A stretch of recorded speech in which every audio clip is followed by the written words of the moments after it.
আসসালামু আলাইকুম। মেন্ডেলের দ্বিতীয় সূত্রের আরেকটি ব্যতিক্রম নিয়ে আজ আমরা আলোচনা করব এবং ব্যতিক্রমটি হচ্ছে প্রোকোট অ্যাপিস্টাসিস। প্রোকোট অ্যাপিস্টাসিস মেন্ডেলের দ্বিতীয় সূত্রের আরেকটি ব্যতিক্রম। একটু খেয়াল করে দেখি, এটিকে ব্যতিক্রম কেন বলছি? এটিকে ব্যতিক্রম এই কারণে বলছি যে এর আনুপাতিক অংশটি দাঁড়ায় 13:3। তাই আমরা বলেছি মেন্ডেলের দ্বিতীয় সূত্রের ক্ষেত্রে আমাদের সূত্রটি হওয়ার কথা ছিল 9:3:3:1, কিন্তু এটা পরিবর্তিত হয়ে 9:3:3:1 জায়গায় এটি 13:3 শো করে। এখন আমরা যে কথাগুলো আগে বলেছি ব্যতিক্রমটা কাদের জন্য প্রযোজ্য, কিভাবে প্রযোজ্য সেই নিয়েই আলোচনা করব। প্রথম হচ্ছে ব্যতিক্রমটি প্রযোজ্য কাদের জন্য প্রযোজ্য। এটি হচ্ছে সাদা ল্যাগহর্ন এবং সাদা ওয়ান্ডর জাতের মোরগ মুরগির জন্য। সাদা ল্যাগহর্ন ও সাদা ওয়াইনডট মোরগ মুরগির জন্য প্রযোজ্য। ওয়াইনডট। তাহলে আমরা প্রজাতিগুলো পেয়ে গেলাম যে এই সকল ক্ষেত্রে ব্যতিক্রমটা দেখা যায়। ব্যতিক্রমতার কারণ হচ্ছে অনুপাতের ভিন্নতা। অনুপাতটা হচ্ছে 13:3 এবং এটা প্রকট অবস্থায় অ্যাপিস্টাসিস হয় বলে এটাকে প্রকট অ্যাপিস্টাসিস বলে। আচ্ছা, এখানে আর একটু ক্লিয়ার করি, বিষয়টা হচ্ছে এটা অ্যাপিস্টাসিস। প্রকট কেন দিলাম? আমি লাস্ট লেকচারে বলেছিলাম এটাকে প্রকট এই কারণে দিলাম অ্যাপিস্টাসিস এর ক্ষেত্রটা থেকে আলাদা করার জন্য। অর্থাৎ অ্যাপিস্টাসিস দুটো ক্ষেত্রেই ব্যবহৃত হচ্ছে। এখন অ্যাপিস্টাসিস জিনিসটা কি? অ্যাপিস্টাসিস জিনিসটা হচ্ছে আমরা সাধারণত জানি দুটো জিন যখন পাশাপাশি থাকে, অর্থাৎ যেটাকে আমরা সমসংস্থ বলি। পাশাপাশি দুটো জিন, পাশাপাশি ধরে নেই ক্যাপিটাল এ স্মল এ, পাশাপাশি দুটো জিন একসাথে থাকে, সমসংস্থ জিন। এরকমভাবে সমসংস্থ দুটো জিনের একটিকে অপরটি বা একটির সাথে অপরটিকে কি বলবো? অ্যালিল বলবো। অর্থাৎ একটিকে অপরটির অ্যালিল বলি। অ্যালিলের ডেফিনেশনটা কি তাহলে? অ্যালিলের ক্ষেত্রে আমরা পড়ে আসছি বা অ্যালিলের ক্ষেত্রে আমরা দেখে আসছি যে সমসংস্থ অর্থাৎ নির্দিষ্ট হোমোলোগাস ক্রোমোজোম জোড়ের মধ্যে নির্দিষ্ট লোকাসে অবস্থানকারী সাধারণত জিন জোড়া, যে জিন জোড়া থাকে তার একটিকে অপরটির অ্যালিল বলে। আর এখানে আমরা দেখতে পাবো যখন একটি প্রকট জিন আকারে অন্য একটি নন অ্যালিক জিনের প্রকট জিনের কার্যকারিতা প্রকাশে বাধা দেয়। আমি একটু মেনশন করি, তাহলে কি বললাম? একটা জিন আরেকটা জিনের বৈশিষ্ট্য প্রকাশে বাধা দেয়। যেহেতু ডাইহাইব্রিড ক্রস, আমি প্রথমে অ্যালিল বলছি। অ্যালিল মানে হচ্ছে পাশাপাশি সমসংস্থ জিনগুলোর একটিকে অপরটির অ্যালিল বলে। এখন এখন যেহেতু বলছি যে ডাইহাইব্রিড ক্রস, তাহলে দুটো বৈশিষ্ট্য থাকবে। ধরেন এখানে ক্যাপিটাল বিও আছে, স্মল বিও আছে। ওকে, তাহলে এই যে পুরো জিনোটাইপটা একটা নির্দিষ্ট লোকাসে চলে আসলো, পুরো জিনোটাইপটা, তাহলে সেই ক্ষেত্রে আমার পাশাপাশি অবস্থিত এই জিনগুলোর মধ্যে একটি বৈশিষ্ট্য প্রকাশে অপরটি বাধা দিচ্ছে। এখন কে বাধা দিচ্ছে? একটির বৈশিষ্ট্য প্রকাশে অপরটি প্রকট অবস্থায় বাধা দিচ্ছে। ধরে নিলাম আমি বি জিনটি ক্যাপিটাল এ জিনের বৈশিষ্ট্য প্রকাশে বাধা দেয়। তাহলে বি জিনটি যদি প্রকট অবস্থায়, ক্যাপিটাল এ প্রকট অবস্থার জিনের বৈশিষ্ট্য প্রকাশে বাধা দেয়, তখনই এই একটি জিন অন্য একটি জিনের বৈশিষ্ট্য প্রকাশে বাধা দিলে তাকে আমরা বলতে পারি প্রকট অ্যাপিস্টাসিস। এবং এই প্রকট অ্যাপিস্টাসিসের ক্ষেত্রে এখানে একটা টার্ম আমরা নতুন ইউজ করছি যেটাকে নন অ্যালিক বলি। নন অ্যালিকের আগে আমরা এর আগে পরিচিত হয়েছি টার্মটার সাথে, সেটা হচ্ছে অ্যালিক। অ্যালিক বা অ্যালিল মানে হচ্ছে সমসংস্থ হোমোলোগাস জিন। তাহলে হোমোলোগাস না হলে সেটাকে আমরা লন অ্যালিক বলতে পারি, অর্থাৎ পাশাপাশি, অর্থাৎ হ্যাটারোলোগাস বলতে পারি। আশা করি আমরা বিষয়টা ক্লিয়ার করতে পেরেছি। তাহলে কি বললাম? মূলত বিষয়টা কি দাঁড়ালো? বিষয়টা দাঁড়ালো পাশাপাশি দুটো জিনের একটি অপরটি বা একটি জিন অপর একটি জিনের বৈশিষ্ট্য প্রকাশে বাধা দিলে তাকে আমরা অ্যাপিস্টাসিস বলবো। এখন অ্যাপিস্টাসিসের দুটো ধরন হয়ে গেছে, কারণ এটা একটা অ্যাপিস্টাসিস, এরপরে আমরা যেটা আলোচনা করব সেটাও অ্যাপিস্টাসিস হয়ে গেছে। তাহলে দুইটার মধ্যে সেপারেশনের মধ্যে মূল কারণ হচ্ছে এটাকে এই আজকের লেকচারে বা বর্তমান যে টিউটোরিয়ালটা নিয়ে আলোচনা করছি সেটি হচ্ছে প্রকট জিন দ্বারা, অর্থাৎ এখানে ক্যাপিটাল বি ক্যাপিটাল এ কে, অর্থাৎ প্রকট দুটো জিন একটি অপরটির বৈশিষ্ট্য প্রকাশে বাধা দিচ্ছে, আর এই কারণে এটাকে আমরা প্রকট অ্যাপিস্টাসিস বললাম। আর বিপরীতভাবে আমরা বলতে পারি আরেকটি অ্যাপিস্টাসিস আছে যেটিকে আমরা বলবো দ্বৈত প্রচ্ছন্ন অ্যাপিস্টাসিস। দ্বৈত মানে ডাবল হয়ে, প্রচ্ছন্ন মানে স্মল অ্যালফাবেটিক, মিলিত হয়ে প্রকট কোনো জিনের বৈশিষ্ট্য প্রকাশেও তারা বাধা দিতে পারে। এখন যদি প্রচ্ছন্ন দুটো জিন সম্মিলিতভাবে কোনো প্রকট জিনের বৈশিষ্ট্য প্রকাশে বাধা দেয়, তাহলে সেক্ষেত্রে আমরা তাকে দ্বৈত প্রচ্ছন্ন অ্যাপিস্টেসিস বলবো। ওকে, এখন যেহেতু বললাম এখানের মধ্যে প্রকট জিনের ক্ষেত্রে অ্যাপিস্টেসিস নিয়ে আলোচনা করলাম, তাহলে এখানে কয়েকটা ঘটনা ঘটে গেল। ঘটনাগুলো কীরকম? বি জিনটি ধরে নিলাম এ জিনকে বাধা দেয়, একটা জিন অপর একটি জিনকে বাধা দেয়, তাহলে এ জিনটি কি করছে? এ জিনটি বাধা প্রাপ্ত হচ্ছে। একটু খেয়াল করি, কথার মধ্যে একটু পার্থক্য থাকবে। বি জিনটি বাধা দিচ্ছে, এ জিনটি বাধা প্রাপ্ত হচ্ছে, আর টোটাল একটা প্রক্রিয়া হচ্ছে যে একটা জিন বাধা দিচ্ছে আর একটা জিন বাধা প্রাপ্ত হচ্ছে। ফর এক্সাম্পল, বিকেলবেলা আমরা খেলতে বের হই, মনে করেন আপনি খেলতে বের হতে চাচ্ছেন, আপনার গার্জিয়ান আপনার আব্বা বলছে না 2 দিন পরে পরীক্ষা, এখন বের হতে পারবে না। তাহলে ব্যাপারটা কি দাঁড়ালো? এই যে আপনি বের হতে চাচ্ছেন কিন্তু আপনাকে বের হতে দিচ্ছে না, তাহলে এই ক্ষেত্রে আপনার আব্বা এখানে বাধা দান করছে এবং আপনি চাচ্ছেন, তাহলে বিষয়টা দাঁড়ালো আপনার আব্বা এখানে বাধা দিচ্ছে, আপনি বাধাপ্রাপ্ত হচ্ছেন, আর দুজনের মধ্যে যে প্রক্রিয়াটি সেটিকে আমরা বলবো একটা সামগ্রিক একটা প্রক্রিয়া, যেটার মধ্যে বাধা দিচ্ছে এবং বাধাপ্রাপ্ত হচ্ছে, এই একটা প্রক্রিয়া। এখন জিনের ভাষায় এটাকে বলা হয় যে বাধা দিচ্ছে, অর্থাৎ যেহেতু বি জিনটিকে আমি ধরে নিলাম সেটি এ জিনটিকে বাধা দিচ্ছে, এটাকে বলবো হচ্ছে অ্যাপিস্ট্যাটিক জিন। অ্যাপিস্ট্যাটিক জিন। বি জিনটি যেহেতু বাধা দিচ্ছে তাই আমরা এটাকে বললাম অ্যাপিস্ট্যাটিক জিন। এই জিনটিকে আমরা বললাম অ্যাপিস্ট্যাটিক জিন। এই জিনটি যেহেতু বাধাপ্রাপ্ত হচ্ছে তাই এটাকে বলবো হাইপোস্ট্যাটিক জিন। হাইপোস্ট্যাটিক জিন। আর টোটাল যে প্রক্রিয়া, একটি বাধা দিচ্ছে আর একটি বাধাপ্রাপ্ত হচ্ছে, পুরো প্রক্রিয়াটাকে বলবো অ্যাপিস্ট্যাসিস। আশা করি ক্লিয়ার করতে পেরেছি, তোমরা আশা করি বুঝতে পেরেছো। তাহলে অ্যাপিস্ট্যাসিস মূলত একটি প্রক্রিয়া, যে প্রক্রিয়ায় একটি প্রকট জিন বা একটি জিন অপর একটি নন এলিক জিনের বৈশিষ্ট্য প্রকাশে বাধা দেয়। নন এলিক কেন বলছি খেয়াল করে দেখবো, এ এবং বি দুটো ডিফারেন্ট। এ কে না, বি কে না, তাহলে এ কে বা বি কে হলে অ্যালিক বলতাম সেক্ষেত্রে, তাহলে এটাকে নন এলিক বলছি, তার মানে হচ্ছে ভিন্ন ধর্মী। আশা করি বুঝতে পেরেছো। আমরা এখন শুরু করব মূল জিনিসটা। তাহলে এটা কার ক্ষেত্রে প্রযোজ্য? এটা সাদা ল্যাগহর্ন এবং সাদা ওয়াইনডটের ক্ষেত্রে এই ধরনের ব্যতিক্রমতা দেখা যায়। আমরা শুরু করব এই ব্যতিক্রমতা বা এই ব্যতিক্রমের পেছনে যে ব্যাখ্যাটি আছে সেই ব্যাখ্যাটি নিয়ে। ওকে, আমরা শুরু করছি। তাহলে এখানে আমরা প্রথমে পিতা এবং মাতা আকারে দুটো জিনকে আলাদা করে নিলাম। তাহলে এটাকে আমরা বলি পিতামাতা। পিতামাতার ক্ষেত্রে যেহেতু এটা দুটো নির্দিষ্ট জাতের বা বাইরে থেকে আমরা যেটা দর্শনীয় দেখতে পাচ্ছি সেটাকে আমরা বলি ফিনোটাইপ। তাহলে আমরা বললাম এখানে এই ফিনোটাইপ দুটো হচ্ছে, একটি হচ্ছে সাদা ল্যাগহর্ন এবং আরেকটি হচ্ছে সাদা ওয়াইনডট। সাদা ওয়াইনডট। এখন এগুলো হচ্ছে দুটোই হচ্ছে জাত, মোরগ মুরগির জাত। জাত অনুসারে আমরা আলোচনা করছি। পরবর্তী অংশটি হচ্ছে জিনোটাইপ। জিনোটাইপ, জিনোটাইপ মানে জিনের টাইপ, অর্থাৎ ফিনোটাইপ বাহ্যিক বৈশিষ্ট্যের অভ্যন্তরে যে জিনগত বৈশিষ্ট্যটি আছে সেটাকে আমরা বলতে পারি জিনোটাইপ। বাহ্যিক বৈশিষ্ট্য ওইটা হচ্ছে ফিনোটাইপ, তার মধ্যকার যে অভ্যন্তরীণ জিনগত বৈশিষ্ট্যটি আছে সেটিকে আমরা বলতে পারি জিনোটাইপ। ওকে, খেয়াল করি তাহলে এই জিনোটাইপের ক্ষেত্রে আমরা এখন দেখতে পাই এখানের মধ্যে জিনোটাইপের ক্ষেত্রে আমরা এখানে দেখতে পাচ্ছি, আমি ধরে নেই সাদা ল্যাগহর্নের জন্য দায়ী দুটো জিন, একটি হচ্ছে ক্যাপিটাল সি বা সি এবং আরেকটি হচ্ছে আই। দুটো জিন ধরে নিলাম, একটা সি একটা আই, এবং সি হচ্ছে এখানে বর্ণ প্রকাশক বা কোনো একটা নির্দিষ্ট কালারের জন্য দায়ী জিন, আর আই হচ্ছে সেটাকে বাধাদানকারী জিন। যেহেতু আই বাধাদান করবে তাই আইকে আমরা বলতে পারি অ্যাপিস্ট্যাটিক জিন।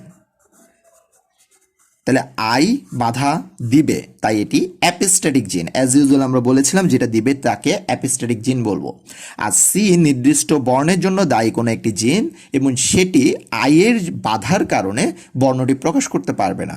এখন এই যে আয়ের কারণে বর্ণ প্রকাশ করতে না পারাতে আমরা সেটাকে বাধা দানকারী জিনের অ্যাগেনস্টে অর্থাৎ বাধাপ্রাপ্ত জিন বলতে পারি, তাই এটাকে বলবো হাইপোস্ট্যাটিক জিন।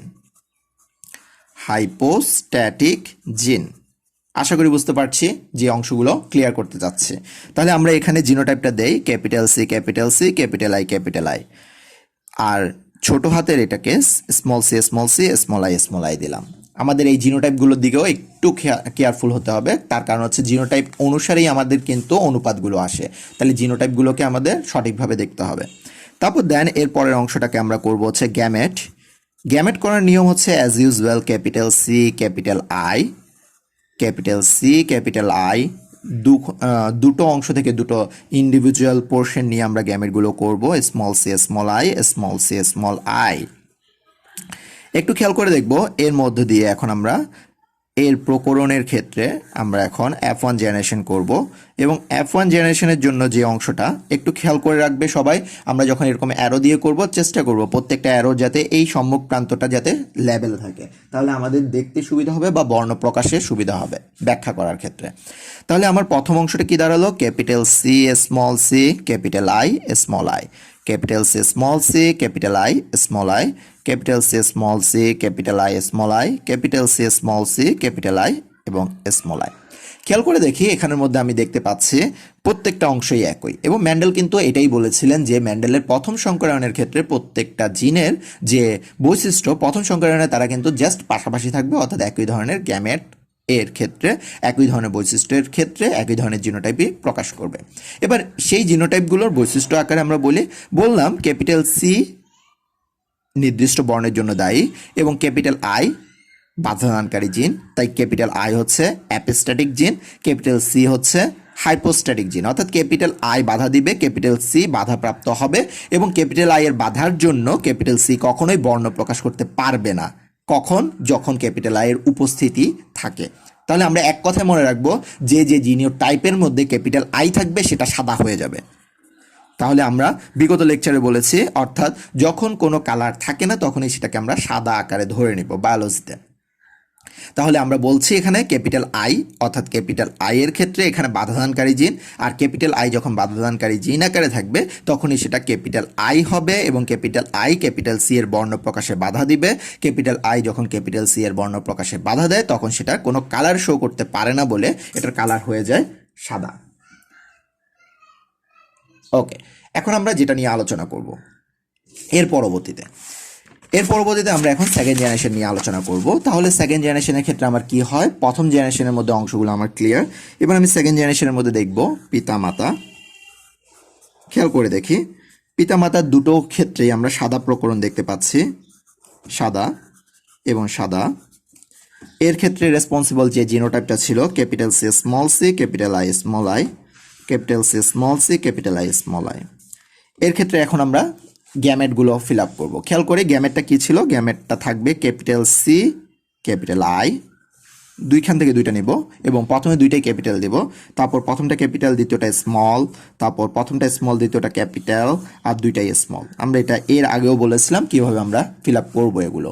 একইভাবে এখানের ক্ষেত্রেও দেখি, এখানের ক্ষেত্রে আমরা দেখতে পাই দুইটাই ক্যাপিটাল দিব, একটা ক্যাপিটাল একটা স্মল দিব, একটা স্মল একটা ক্যাপিটাল দিব এবং দুইটাই স্মল দিব। ওকে, এতটুকু পর্যন্ত আমরা ক্লিয়ার। এখন আমরা যে জিনিসটা দেখব এখান থেকে আমরা চেকার বোর্ডের মাধ্যমে পরবর্তী অংশটা করার চেষ্টা করব। চেকার বোর্ড, তাহলে এই যে চেকার বোর্ডটা করব বা চেকার বোর্ড করার চেষ্টা করব, খেয়াল করে দেই চেকার বোর্ডটা আমরা আগের মতোই চারটা, যেহেতু আমার গ্যামেট এখানে চারটা গ্যামেটের জন্য আমার পাঁচটা ঘর অর্থাৎ পাঁচটা রো ইন্টু পাঁচটা কলাম করতে হবে ইন্ডিভিজুয়াল। এই পাঁচটা রো এবং কলামের ক্ষেত্রে আমাকে যে অংশগুলো দেখতে হবে সেগুলো হচ্ছে রো ইন্টু কলাম। আমার পাঁচটা রো এবং পাঁচটা কলাম সেপারেটলি করব। পাঁচটা রো এবং পাঁচটা কলামের মধ্যে আমার ঘরগুলো দিয়ে বাদবাকি অংশগুলো আমার ফিল আপ করে নিতে হবে। 1 2 3 4 5। আচ্ছা, ওকে।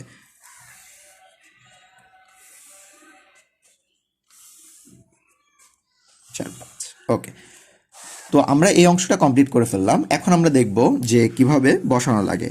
এই পুরো অংশটা একই, শুধুমাত্র গ্যামেট এ টার্ম নতুন করে ধরে নিতে হয়। Capital C capital I, capital C small I, small C capital I, small C small I.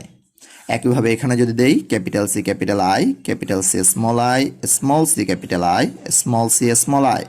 অবশ্যই যে জিনিসটা আমি পরবর্তীর জন্য রেখে দেই সেটা হচ্ছে আবার গ্যামেট করতে হবে। এটা আবার তোমাদেরকে মনে করিয়ে দেওয়ার জন্য, তার কারণ হচ্ছে তোমরা অনেকেই চেকার বোর্ডে গ্যামেট করো না। চেকার বোর্ডে অবশ্যই গ্যামেটগুলো আসে এবং এই গ্যামেটগুলোকে রাউন্ড করতে হবে, গ্যামেটগুলোকে রাউন্ড করতে হবে। এরপর যে রো ইন্টু কলাম করার যে পদ্ধতি সেটা আমরা আশা করি সবাই জানি। রো ইন্টু কলামের পদ্ধতি অনুসারে আমরা এখন করব। তাহলে প্রকরণটা দাঁড়ায় capital C capital C capital I capital I, capital C capital C capital I small I, capital C small C capital I capital I, capital C small C capital I small I. তারপর যদি করি capital C capital C capital I small I, capital C capital C small I small I, capital C small C capital I small I, capital C small C small I small I. Okay, then capital C small c capital I capital I, capital C small c capital I small I, small c capital I capital I, small c capital I small I. Then capital C small c capital I small I, capital C small I small I, small c capital I small I, small c small I small I. ওকে, আমরা এখানে যে যে অংশগুলো দেখতে পেলাম খেয়াল করে দেখি আমরা এটা পুরোটাই ফিল আপ করতে পারলাম। এখন এই ফিল আপ করা অংশগুলোর মধ্যে আমরা এগুলো ফিনোটাইপ দেব। ফিনোটাইপগুলো কীরকম হবে? অ্যাজ ইউজুয়াল প্রথমে বলে নিলাম যে যেখানে যেখানে আমি ক্যাপিটাল আই দেখব, ক্যাপিটাল আই হচ্ছে এখানে বাধাদানকারী জিন, আমি যে যে জিনোটাইপের মধ্যে ক্যাপিটাল আই দেখব সেটা ক্যাপিটাল আই এর অ্যাপেস্ট্যাটিক ভূমিকার কারণে, ক্যাপিটাল আই এর কারণে এটা বর্ণ প্রকাশ করতে দিবে না ক্যাপিটাল সিকে, তাই সেটির বর্ণ হয়ে যাবে সাদা। তাহলে আমি এখানে ক্যাপিটাল আই দেখছি সাদা হয়ে যাবে, আই দেখছি সাদা হবে, ক্যাপিটাল আই দেখছি, আমি জাস্ট কাউন্ট করব ক্যাপিটাল আই আছে কিনা, ক্যাপিটাল আই থাকলে সেটা সাদা হয়ে যাবে এই জিনের ক্ষেত্রে। তাহলে এটাতে নাই ক্যাপিটাল আই, তাহলে সেটা হবে রঙিন, এটা রঙিন কালার হবে। এখানে আছে, এখানে নাই, নাই থাকলে এটা রঙিন হবে, রঙিন। ওকে, দেন দেখা যাক ক্যাপিটাল আই আছে, ক্যাপিটাল আই আছে, আছে, ক্যাপিটাল আই আছে, আছে, ক্যাপিটাল আই নাই, তা মানে হচ্ছে এটাও রঙিন হবে, ক্যাপিটাল আই আছে। এবং লাস্ট অফ অল এই অংশটা একটু খেয়াল করে, এটা একটু কনফিউজিং, এটা কিন্তু ভুল করবে তোমরা না খেয়াল করলে। তোমরা এখানে দেখতে পাচ্ছ ক্যাপিটাল আই নাই, তার মানে এটাও রঙিন হওয়ার কথা, কিন্তু একটু খেয়াল করে দেখবে আমরা যে জিনোটাইপটা দেখেছি, অর্থাৎ আমরা যে জিনোটাইপ অনুসারে দেখেছি সেখানে মাতৃ জিনোটাইপ, অর্থাৎ মাতৃ জিনোটাইপের বৈশিষ্ট্য বা মাতৃ জিনোটাইপটা কিন্তু ছিল small C small I small I, একটু মনে রাখবে স্মল সি স্মল আই। এখন দেখো সেটি হচ্ছে স্মল সি স্মল আই। তাহলে মাতৃ জিনোটাইপ যদি স্মল সি স্মল আই হয়ে সাদা হয়, তাহলে এই লাস্টের জিনোটাইপটাও কিন্তু সাদাই হবে, অর্থাৎ এটা মায়ের জিনোটাইপের সাথে মিলে যায়। তার কারণ হচ্ছে আমরা এটাকে এভাবে বলতে পারি যে জিনোটাইপের উপর ভিত্তি করেই ফিনোটাইপ হচ্ছে, তাই জিনোটাইপটা যে জিনের কারণে দায়ী বা যে জিনের বৈশিষ্ট্যটি প্রকাশ করছে সেই জিনের সাথে আনুষাঙ্গিকভাবে বা সেই জিন দ্বারা ক্ষেত্রটাকে বাহিত করেই কিন্তু আমাদের বাহ্যিক একটা ফিনোটাইপ হচ্ছে। আর এই ফিনোটাইপটা হচ্ছে সেই ফিনোটাইপ যেই ফিনোটাইপ দিয়ে আমরা এটাকে বাহ্যিকভাবে নির্দিষ্ট কোনো কালারের জন্য রিকগনাইজড করে নিতে পারি। ওকে, এবার আমরা কাউন্টিংয়ের পালা। কাউন্টিংয়ের ক্ষেত্রে আমরা দেখতে পাচ্ছি এখানে তিনটা মাত্র রঙিন, অর্থাৎ হচ্ছে এখানে যদি আমরা এভাবে অনুপাতগুলো ধরি, সাদা অনুপাত, রঙিন, তাহলে আমরা এখানে ইজিলি দেখতে পাই মাত্র তিনটা হচ্ছে রঙিন, আর বাদবাকি 16টার মধ্যে 13টা ক্যারেক্টারই হচ্ছে সাদা। তাহলে আমরা এখানের মধ্যে অনুপাত আকারে অ্যাপেস্ট্যাসিস বা প্রকট অ্যাপেস্ট্যাসিস জিনের অনুপাত আকারে আমি এখানে দেখলাম 13:3, অর্থাৎ যেটা ম্যান্ডেলের দ্বিতীয় সূত্র আকারে হওয়ার কথা ছিল, অর্থাৎ ডাইহাইব্রিড ক্রস আকারে হওয়ার কথা ছিল 9:3:1, কিন্তু সেটা ব্যতিক্রম হয়ে বা সেটা পরিবর্তিত হয়ে সেটা হয়ে গেল 13:3। ওকে, তাহলে এই হচ্ছে ম্যান্ডেলের দ্বিতীয় সূত্রের ব্যতিক্রম প্রকট অ্যাপেস্ট্যাসিস এর বিবৃতি এবং ব্যাখ্যা। আশা করি তোমরা সবাই বুঝতে পেরেছ। ধন্যবাদ সবাইকে।